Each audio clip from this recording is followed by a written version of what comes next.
buenas noches a la República Dominicana. Muchísimas gracias por acompañarnos como de costumbre en este su programa Propuesta Final, el mejor programa de información de los domingos a esta hora en la República Dominicana. Qué bueno que nos acompañan, domingo 5 de noviembre. Así mismo. Estamos en la primera semana de este mes de noviembre, un fin de semana bastante movido para la República Dominicana a nivel artístico, mucho movimiento económico también, porque cuando hay desplazamiento y consumo, pues hay movimiento económico. Gracias a los que nos ven a través de Telefuturo, Canal 23, también a los que están en Estados Unidos a través de Buena Visión, Canal 51, y a los que están en Europa, sobre todo en España, que nos siguen a través de la web en tiempo real, www.telefuturo.com.do. Muchísimas gracias por acompañarnos. Señor Alexander Valenzuela, buenas noches. Gracias, saludos compañero. Usted anda, por cierto, con una blusa muy festiva, ¿Sí? Muy artística. ¿Usted ha estado interesada alguna vez por algún... ¿Por el arte? Por el arte, por alguna... todos. ¿Algún segmento? Todos tenemos algo toca de... algún instrumento? Todos tenemos algo de artistas. ¿Usted toca algún instrumento? No, realmente. No. Bueno, mire, intenso ha sido el fin de semana, un fin de semana... Y fin de semana largo. Largo, por cierto. Sí. Mañana es el aniversario 173 de la Constitución, de la proclamación de la primera Constitución Dominicana en San Cristóbal. Entonces, eso ha conllevado que este fin de semana, que el trabajo inicie la jornada pasado mañana, el martes.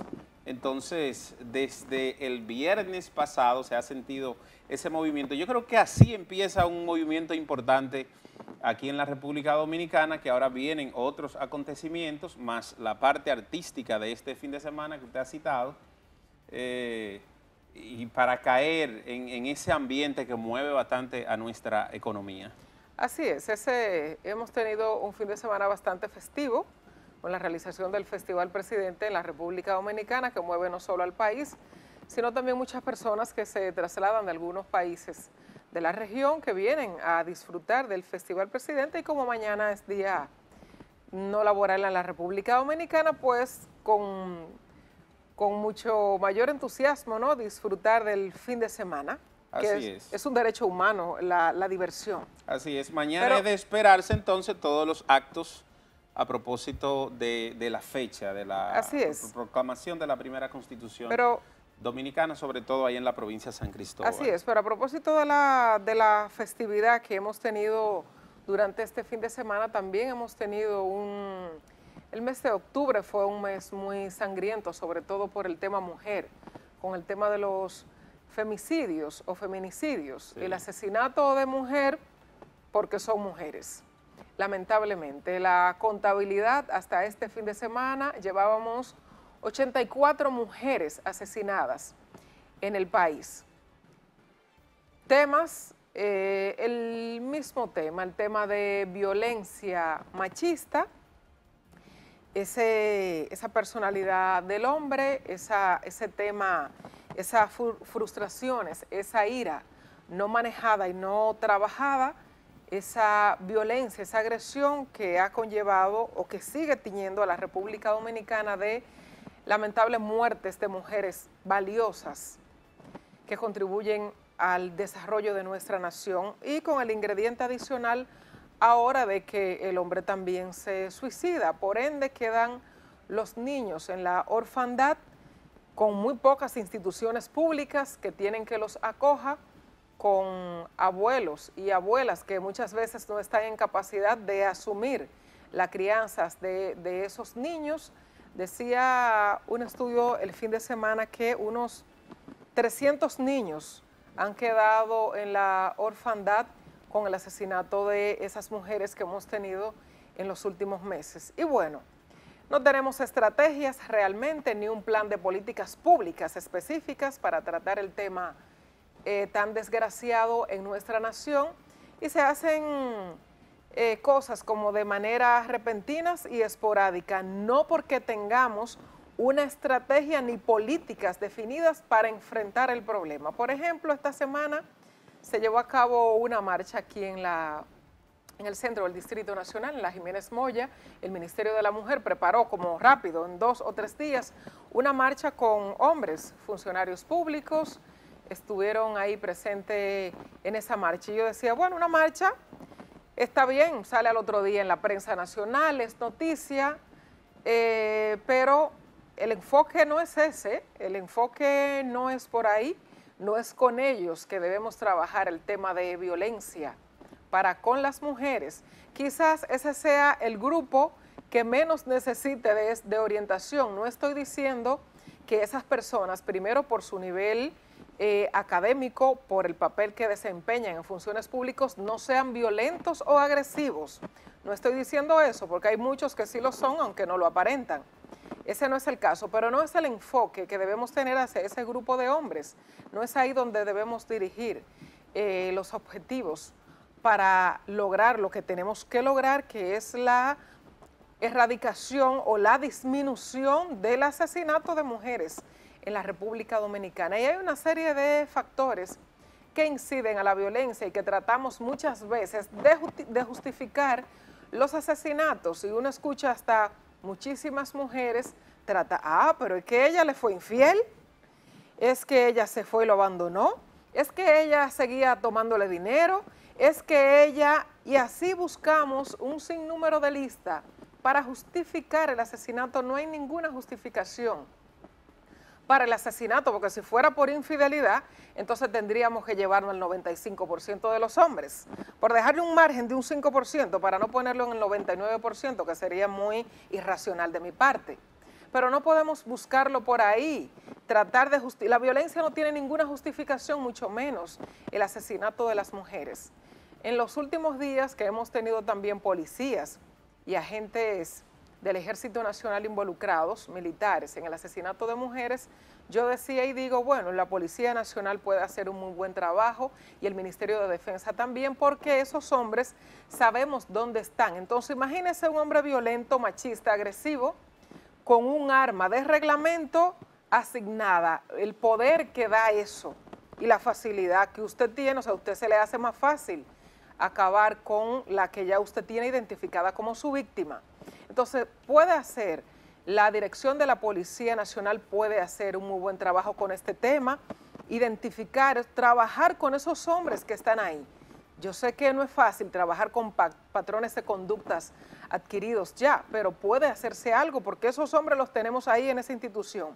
Tenemos a los del Ministerio de Defensa que también se puede trabajar de manera focalizada con esos hombres. Hay muchos violentos y cuando usted tiene esa arma de reglamento, entonces el problema se complica más, como el caso de Pantoja, de la señora, de la maestra de Pantoja y ese agente del Ejército Nacional de que la mató, la asesinó ahí lamentablemente. Y así vemos, cuando vemos 3 casos o 4 casos de asesinato de mujeres, vemos que 1 o 2, o policía, o es un agente policial, o es un miembro de nuestro Ministerio de Defensa. Vamos a focalizar el tema, vamos a trabajar con los niños, empezar a cambiar esos patrones de conducta, de que hay cosas específicas para las mujeres y que hay un comportamiento justificado para los hombres, desde los niños, que se empieza a inculcar en los hogares y en las escuelas. No es haciendo marcha de un día y a vapor, prepararla en un día y medio, no es por ahí el enfoque. ¿Cuántas casas de acogidas tenemos? ¿Se siente la mujer protegida? O sea, siente que cuando está en peligro tiene dónde acudir y dónde llamar y que va a estar segura porque el Estado así le ofrece un lugar. No es así, lamentablemente. Dejemos de perder el tiempo con lacitos, con marcha, con t-shirt, donde se gasta un dinero que puede ser utilizado para otra cosa. Bueno, así es. Mire, mientras estuvo bien ocupada la agenda con una serie de problemas a propósito de estos temas de feminicidio y de violencia en la República Dominicana y de criminalidad también a propósito de varios hechos que han ocurrido en los últimos días, también el mes de octubre, políticamente, cuando faltan 1 o 2 años para las elecciones, es muy intenso con las encuestas. Pues ha salido una serie de encuestas esta semana y con datos muy diferente. Esta semana y durante las últimas semanas de octubre salió la encuesta del Centro Económico del Cibao, salió la Greenberg, la Mark Penn y finalmente la Gallup. Hay otra de medición de un corte internacional que es Latino Barómetro de las Américas, que también midió cómo anda el gobierno, cómo anda la sociedad dominicana, y ahí hay puntos importantes también que convocan el llamado a la atención. Pero bueno, políticamente la última tirada de la encuesta Gallup tiene un reflejo importante de lo que está pasando políticamente aquí de lo que está pasando aquí en la República Dominicana. Políticamente, sobre todo a lo interno del Partido de la Liberación Dominicana. Hay un debate importante de los últimos días de cómo deben ser las elecciones a lo interno de los partidos políticos. ¿Cómo deben ser las elecciones a lo interno de los partidos políticos? Si deben ser con un padrón abierto o con un padrón cerrado. Y en la tirada junior del viernes, yo la tengo aquí, la podemos compartir con la audiencia, está ahí en pantalla, salen datos importantes. ¿Cuál es el debate? ¿Cuál es el enfrentamiento que se está generando ahora a lo interno del Partido de la Liberación Dominicana? Es si las primarias se celebran con un padrón abierto o un padrón cerrado. ¿A quién favorece que sea con un padrón abierto o que sea con un padrón cerrado? Pues esta encuesta evidencia lo siguiente. En la parte superior izquierda de su pantalla hay una pregunta que reza de la manera siguiente. A su juicio, ¿quién es el líder del Partido de la Liberación Dominicana, PLD? Y de la base de la muestra, que son unos 1.200 encuestados, el 45.4% respondió que es el presidente Leonel Fernández. Y en segundo lugar queda el presidente Danilo Medina con un 29.6%. Eso es en el Partido de la Liberación Dominicana. Eso es una pregunta genérica. Le sigue ahí mismo la pregunta que a su juicio, ¿quién es el líder del Partido de la Liberación Dominicana?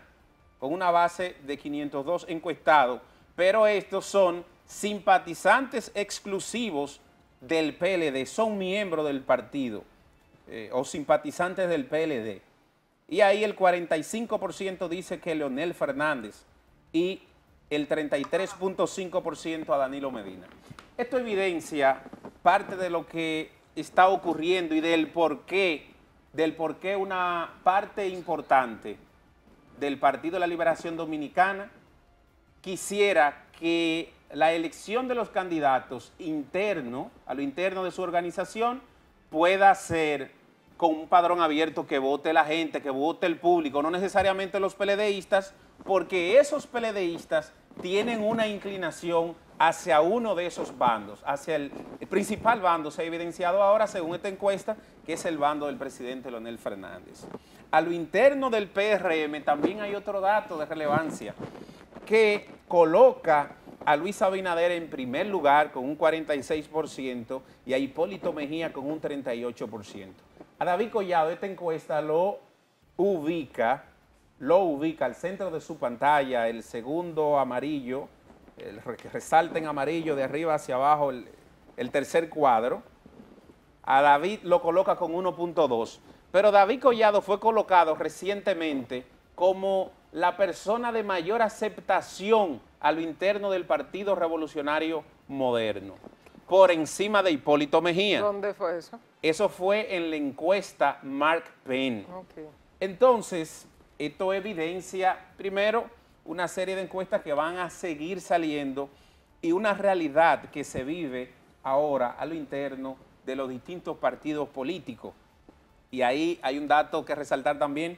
En el Partido Reformista Social Cristiano, Amable Aristi Castro sale en el segundo lugar. Pero Amable ya no pertenece al Pero por Partido encima de Reformista. esto, incluso de Don Hito Bisonó, simplemente le lleva 0.5%. A Amable, que no está en el Partido Reformista. Entonces, ahí también la cosa está muy dividida. Un 74% no sabe quién es el líder del Partido Reformista Social Cristiano.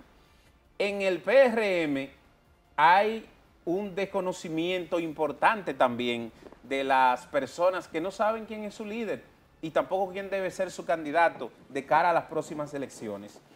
Es interesante el ambiente político que se vive y de estas encuestas es importante saber qué está pasando aquí, don Junior, si usted lo puede capturar, a lo interno de los distintos partidos políticos y qué reacciona, qué provoca estas reacciones que se están teniendo con las decisiones que se están tomando de cara a la ley de partidos políticos aquí en la República Dominicana. Yo creo que es interesante lo que se está viviendo con el ambiente político y hay que estar atento, hay que leer entre líneas estas cosas que resultan luego de mucha importancia. Muy importante. Si vamos a hacer la pausa, vamos a ver las 5 de la semana, las 5 informaciones de la semana, también los precios de los combustibles que subieron hasta 6 pesos, señor Alexander. Ah, caramba, se está sufriendo desde el sábado. Este fin de desde semana. Ayer se está sufriendo.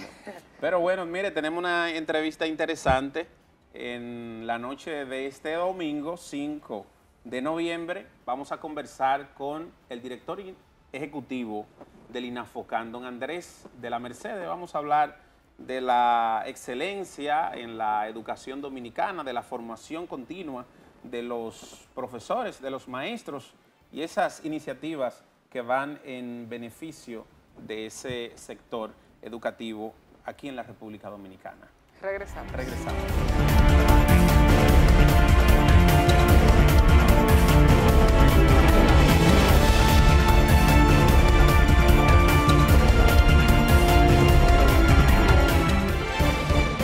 El vicepresidente del Senado, Dionis Sánchez, entregó al presidente de la Cámara de Diputados, Rubén Maldonado, el proyecto de ley que dispone regulación a servicios telefónicos. El objetivo es que la iniciativa que ya fue aprobada en el Senado sea incluida en la agenda legislativa de la Cámara Baja y pueda convertirse en ley lo antes posible. El artículo 3 sobre minutos pagados y no consumidos indica que al momento de acordar una contratación para la adquisición de un servicio prepago, queda establecido que los minutos contratados y pagados por el cliente y que no hayan sido consumidos serán traspasados y acumulados al mes siguiente. El cambio de la camisa azul por polocher, que tendrán colores diferenciados por las 5 regionales educativas del país, dispuestos por el Ministerio de Educación a partir del próximo año escolar 2018-2019, conllevará una inversión de 636.576.485 pesos. Al justificar el cambio en el modelo del uniforme oficial que se utilizará en todos los niveles de la educación pública, el ministro Andrés Navarro dijo que la medida se basa en el estudio sobre la seguridad del uniforme escolar, comodidad y facilidades de mantenimiento de las familias que hizo el Instituto de Bienestar Estudiantil INAVIE. Murió el niño de 2 años que recibió un disparo en la cabeza por desconocidos mientras era cargado por su padre, el raso policial Paul Encarnación Mejía, quien falleció este lunes en Los Guarícanos, en Santo Domingo Norte. Según la policía, el móvil del asesinato fue primero un asalto para quitarle el celular al padre del niño, que en el mes de septiembre fue reconocido por la Policía Nacional por rechazar un soborno de personas vinculadas al narcotráfico. El Juzgado de Atención Permanente de Santiago impuso 3 meses de prisión preventiva que cumplirá en la cárcel de operaciones especiales de la Policía Nacional al exteniente Fernando de los Santos, alias La Soga, acusado de 2 homicidios en el 2011 y de posesión de arma ilegal al momento de su apresamiento. A la salida de la audiencia, La Soga dijo que está satisfecho con la medida y que las investigaciones van a arrojar la verdad. Vamos a finalizar en Los Ángeles, Estados Unidos. Allí varios trabajadores y ex trabajadores de House of Cards acusaron al actor Kevin Spacey de agresiones y abusos sexuales durante la producción de la serie.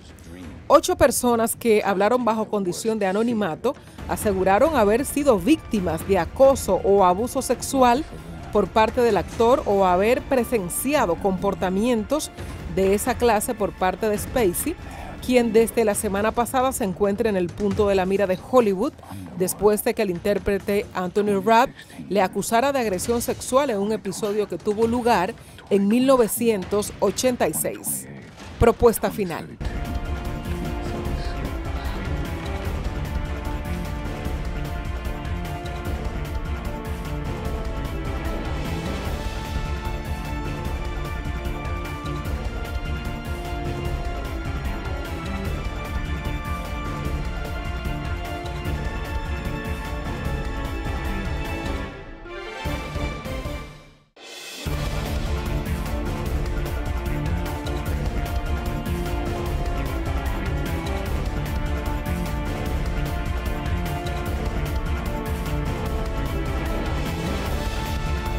Bueno, lo habíamos anunciado, está con nosotros ya el director ejecutivo del INAFOCAN, don Andrés de las Mercedes. Vamos a conversar sobre estas iniciativas y la política de calidad en la educación dominicana que lleva el Estado dominicano. Bienvenido, don Andrés. Buenas noches. Buenas noches, Johanna. Buenas noches, Alexander. Buenas noches para los televidentes. Mire, usted tiene una gran responsabilidad porque en esta etapa el Estado dominicano se ha enfocado, le ha dado una importancia, le ha dado un grado alto de importancia a la educación, pero sobre todo a la calidad en la formación del docente. Cuéntenos cómo anda el trabajo del INAFOCAN, cómo se relaciona con las demás dependencias de educación del Estado dominicano y esas iniciativas que desarrolla ahora el INAFOCAN bajo su gestión. Bueno, somos responsables, somos conscientes de la responsabilidad que esto implica, toda vez que el pasado 27 de febrero el presidente Danilo Medina, en su discurso de rendición de cuentas, planteó que el pilar fundamental de la revolución educativa en esta etapa es la formación de los docentes. Y precisamente es un programa que se estará llevando a cabo enfatizando en lo que es el proyecto docente de excelencia. Un proyecto que involucra al MESIT, involucra al MINER e involucra al INAFOCAN. Cuando hablamos del MESIT, estamos claros que estamos hablando del Ministerio de Educación Superior, Ciencia y Tecnología, y al MINER, el Ministerio de Educación de la República Dominicana. Entonces, estamos articulados para llevar a cabo este proyecto que aspira a tener en el 2020 a 20.000 estudiantes de educación en unos nuevos programas que estarán orientados a que los profesores dominicanos que de él surjan estén alineados con lo que es el currículum por competencia que tendrán que impartir, pero además en el que estarán formados. ¿Cuál es ese es el objetivo? O sea, tener esos 20.000 maestros. Digamos la meta. Tener esos 20.000 maestros capacitados para el año 2020. Digamos, en aula estudiando, formándose para docentes. Formándose para docentes. Sí. ¿Cuáles son las debilidades? Sabemos que ese es el factor que estamos trabajando ahora. Está en marcha la evaluación docente que desarrolla el Ministerio de Educación. Pero ¿cuáles son las debilidades del sistema? Los que ha detectado el INAFOCAN, en los que trabaja el INAFOCAN constantemente. Bueno, mira, partamos de lo que ha planteado el MESIT. En el 2011 se hizo un estudio que arrojó lo siguiente: los estudiantes de educación son de hogares pobres y de padres con, digamos, bajo nivel académico. Y que además muchos de los estudiantes de educación al mismo tiempo tenían que trabajar por esas circunstancias. Entonces, además que los programas de formación docente tenían muy poca articulación en lo que tiene que ver con los componentes disciplinar, componentes psicopedagógicos y componentes de formación general. Asimismo, que la formación de los docentes no se estaba siguiendo, digamos, llevando a cabo un riguroso plan o sistema de pasantías de los docentes y de práctica docente. Entonces, a partir de ahí entonces se diseñó todo este programa que pretende dar respuesta a ello. Otro hallazgo en ese momento fue que los docentes de las universidades en muchos casos no tenían nivel de maestría y nivel de doctorado. Digamos, la totalidad había una fracción Será una de los baja docentes importante, ¿eh? que no tenía esa formación. Es decir, lo que están formando a los docentes. Así es. Entonces, con este proyecto se quiere dar respuesta a todo ello. Mire, ¿cómo trabaja el INAFOCAN para acercar al maestro?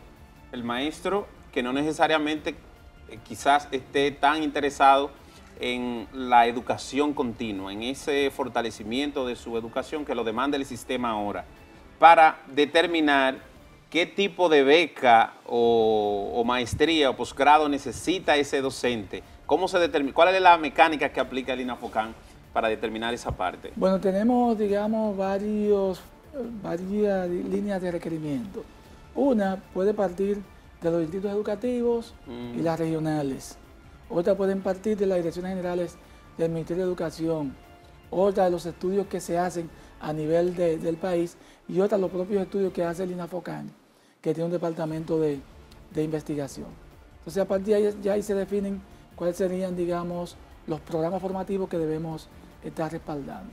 Además, en el 2012-2013 se hizo un estudio sobre todos los programas de formación continua que el INAFOCAN había estado planteándose en esos momentos, y a partir de ahí salió lo que es todo un marco para la formación continua en la República Dominicana. Hay una iniciativa que vi reciente sobre la formación de personas con o creando conciencia sobre el clima extremo o cambio climático. Fue una actividad que vi en San Juan. Sí. ¿Cómo se involucra entonces el INAFOCAN en esa iniciativa, a propósito que es una de las metas presidenciales? Bueno, resulta que el INAFOCAN establece algún tipo de alianzas y acuerdos con instituciones del Estado y otras instituciones particulares. Entonces, con el Consejo para el Cambio Climático y el Desarrollo Limpio, se estableció un acuerdo, y a partir de ese acuerdo se han formado ya unos 3.200 docentes en talleres relativos a fomentar capacidades para dar respuesta al problema que tenemos del cambio climático. Así es. Entonces se han formado unos 3.200 docentes a nivel nacional. El Ministerio de Educación lleva precisamente en este momento a cabo la evaluación por desempeño. ¿En qué momento puede intervenir el INAFOCAN en esta evaluación que se realiza a nivel nacional?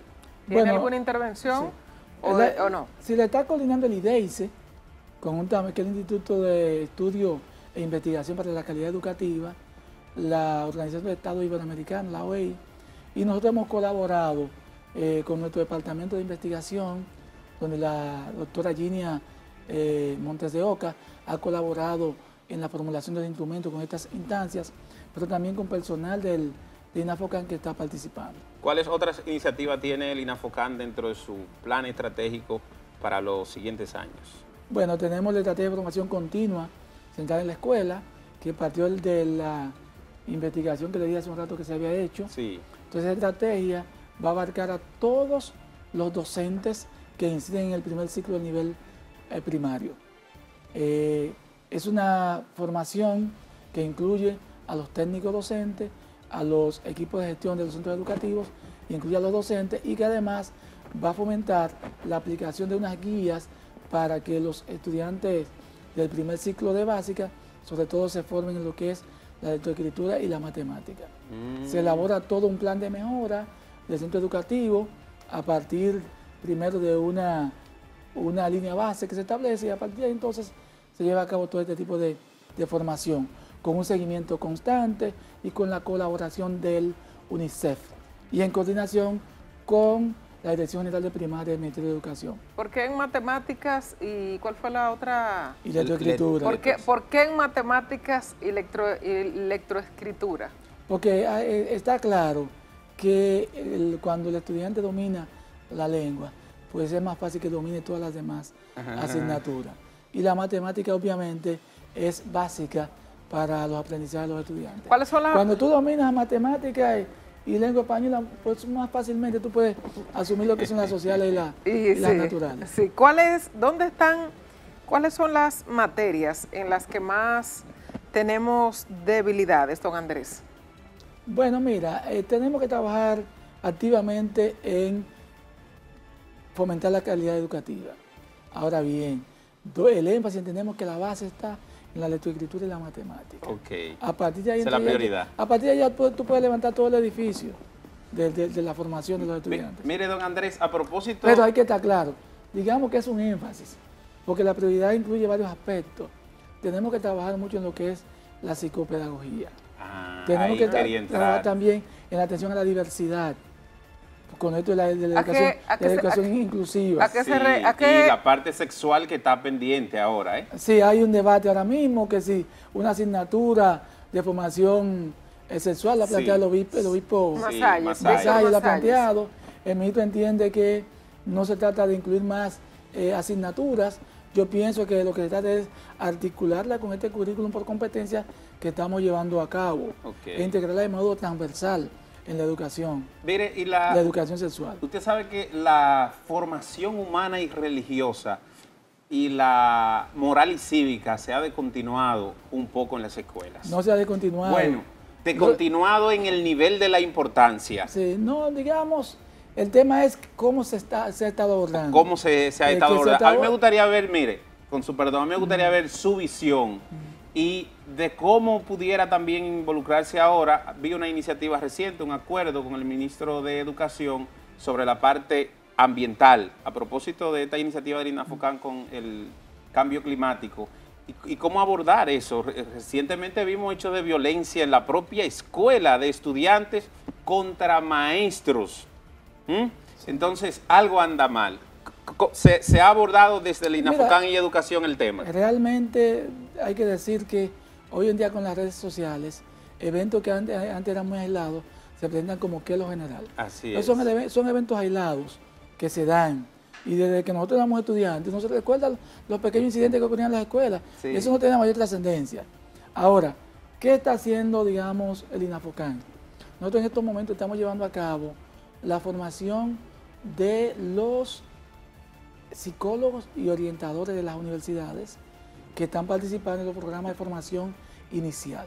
Cuando hablamos de programas de formación inicial, estamos hablando de los programas que están orientados a que de ellos egresen los docentes que van a impartir las diferentes asignaturas en los diferentes centros educativos del país.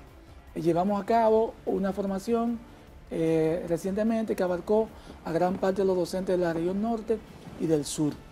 Ahora continuaremos con otros docentes de la región norte y también del este. Digamos, los psicólogos y orientadores para formar a esos docentes ¿en qué? En los aspectos que influyen en la motivación para el aprendizaje. Hay un experto de la Universidad de La Coruña de España, Eliseo Barca, que vino al país recientemente y ahora en las próximas semanas estará con nosotros también formando en este aspecto. Nosotros aprovechamos también ese espacio para luego involucrarlo a ellos con docentes que están en los centros educativos a los fines de irle llevando a cómo tratar este tipo de situaciones que afectan la educación. Interesante. Mire, con usted hay que hablar de política también, de San Cristóbal y de Nigua, de Jaina. Hay una actividad que lo vi reciente sobre una fundación que busca preservar las raíces africanas, usted me corrige, sobre todo en esa parte de Nigua. ¿De qué se trata? Bueno, ocurre que lo que es Nigua tiene monumentos de la época de la colonia y otros que son de la época de Trujillo que tienen una importancia histórica extraordinaria. Esos ingenios que están ahí en la época de la colonia, del siglo VI, del siglo XVIII, han estado un poco desatendidos. Entonces nosotros queremos, a través de esta fundación, de la que forman parte los profesores de Historia y Ciencias Sociales de Nigua, atraer todo un conjunto de acciones a favor de la preservación de estos monumentos, pero también de lo que tiene que ver con esa cultura intangible que subyace allí por aquella presencia africana que la hubo en esa región más que en ninguna otra, porque entre Nigua, entre Jaina y Nizao estuvieron la mayoría de los ingenios de la época de la colonia durante el siglo XVI y por lo tanto se llevó una amplia población africana allí que ha dejado raíces que perviven y que nosotros de algún modo queremos que se puedan preservar. ¿Usted cree que por la condición histórica que tiene Nigua, puede explotarse como un punto de referencia turístico? Hacia ahí también queremos apuntar, porque si a esto lo vinculamos también al Parque Ecológico de Nigua, que está ahí. Hay unos humedales importantes. Una preciosidad, que ojalá muchas personas lo pudieran ver.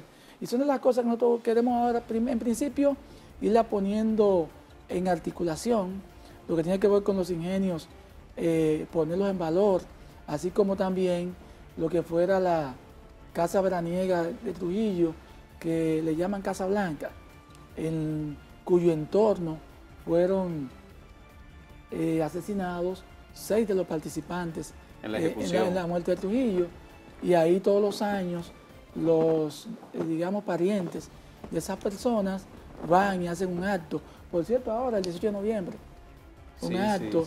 Antes lo hacían tirando flores al mar, pero desde que el ayuntamiento, en la época del alcalde Leo Rodríguez, estableció un monumento, ahora lo hacen ahí.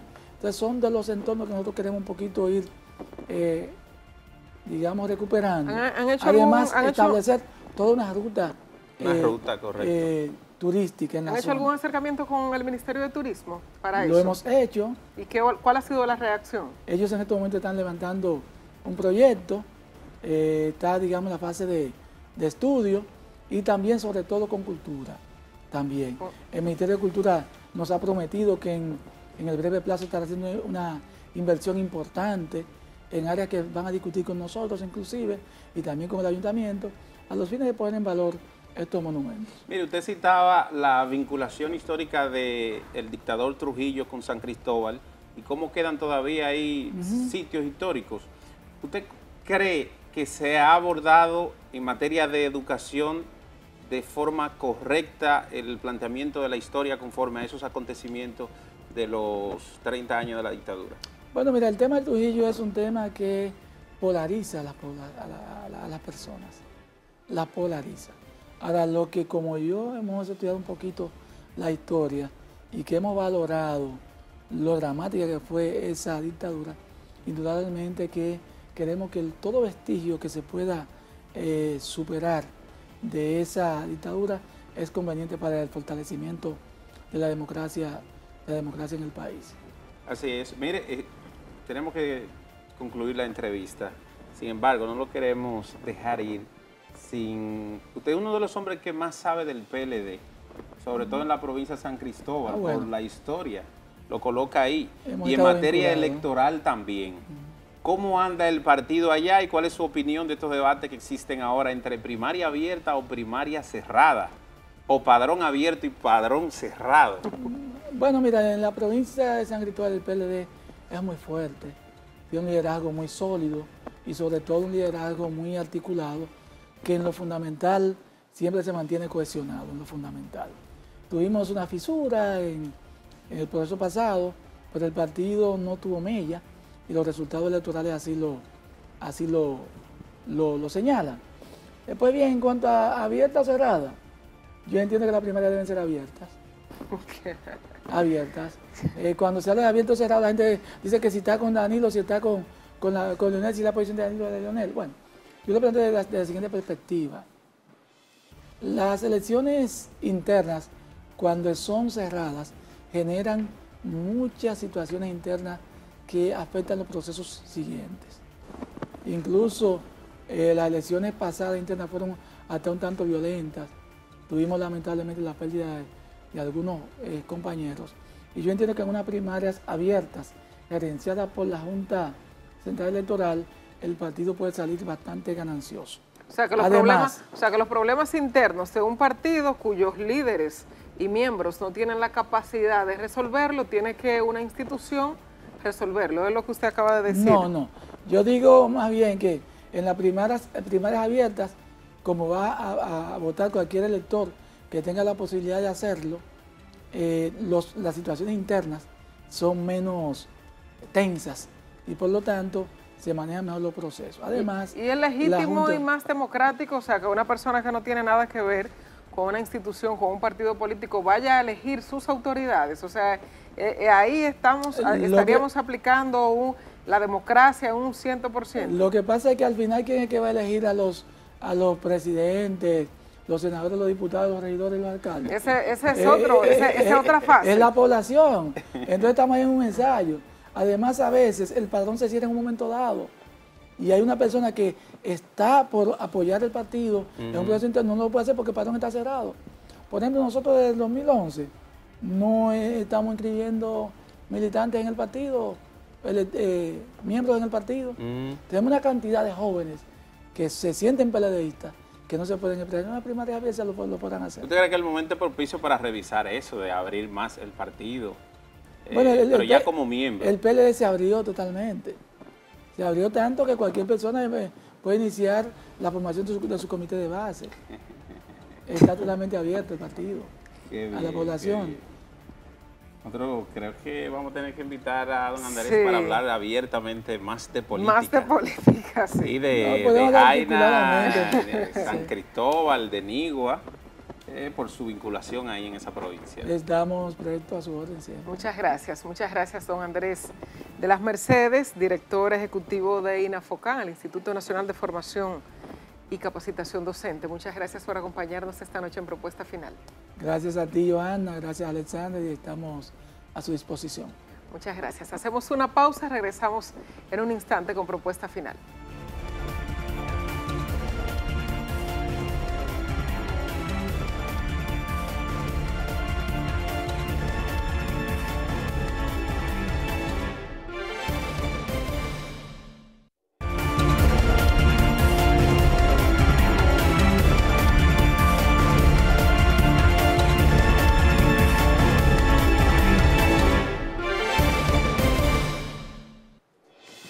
Bueno, vamos con nuestro compañero Alfredo Núñez Fernández con su contexto internacional de esta semana. Muy interesante la situación política en Cataluña, en España, y complicado también para sus líderes o ex líderes de la Generalitat. Buenas noches, Alfredo. Buenas noches, Johanna, Alexander y amigos televidentes. Con la aplicación del artículo 155 de la Constitución española, se extirpa la breve República Catalana y con ella los sueños fantásticos del expresidente Carles Puigdemont y su equipo de liberar del yugo a su rica región autonómica. Pero ¿es cierto esto? A simple vista parecería que sí, dado que Cataluña representa el 19% del PIB del país, es la comunidad de mayor exportación, tiene multimillonarios ingresos por turismo y posee el puerto más importante del Mediterráneo, que es Barcelona. Pero lo que deja de decir el ex ejecutivo catalán es que también son los más endeudados, con una deuda pública que alcanza los 90.000 millones de euros, equivalentes al 35% de su PIB, y de ese monto, 61.000 millones son compromisos con el Estado. También su sistema de pensiones presenta un déficit de 4.500 millones que es cubierto por el gobierno central, y aparte de que el 70% de sus exportaciones van a países de la Unión Europea, por lo que tendrían la necesidad de ser parte del bloque comunitario, cosa que resultaría casi imposible ante la negativa de estos de reconocer la independencia. Ante el duro golpe de la realidad, Puigdemont y compartes se han recluido en Bruselas, supuestamente no para pedir asilo, sino para evidenciar la politización de la política española. Mientras tanto, a sus espaldas está en acusación de rebelión y sedición, con una posible condena de 30 años de prisión. Gracias por la atención y no le cambie, que hay mucho más en Propuesta Final.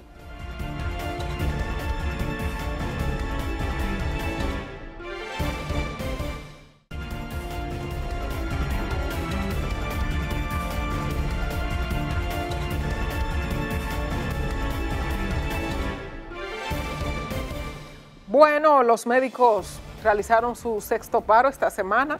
Qué barbaridad. Complicándole la vida a los pobres que tienen que ir a los hospitales a buscar servicio porque no pueden hacerlo para las clínicas. Las manifestaciones, las protestas están estipuladas en nuestra legislación, pero hay forma de usted manifestarse que no necesariamente sea complicándole la vida o provocándole la muerte a los ciudadanos, porque cuando usted llega con una enfermedad, con una dolencia, o cuando tiene programada una cirugía que se la ponen para febrero o para marzo del próximo año, realmente usted está complicándole la vida y la salud a las personas. Yo pienso que Waldo Ariel Suero, que está haciendo todo lo posible porque no se hagan elecciones el próximo fin de semana en el Colegio Médico Dominicano. Hay forma de usted manifestarse. Por ejemplo, usted puede hacer una huelga de hambre, por ejemplo, una huelga de hambre, iniciar una semana de huelga de hambre.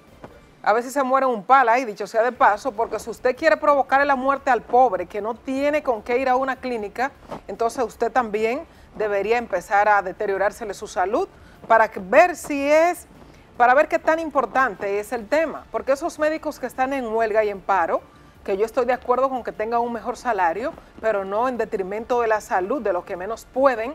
Usted puede agarrar, por ejemplo, de aquí para Higüey, en penitencia para la Virgen de la Altagracia, por ejemplo, dando rodilla o a pie.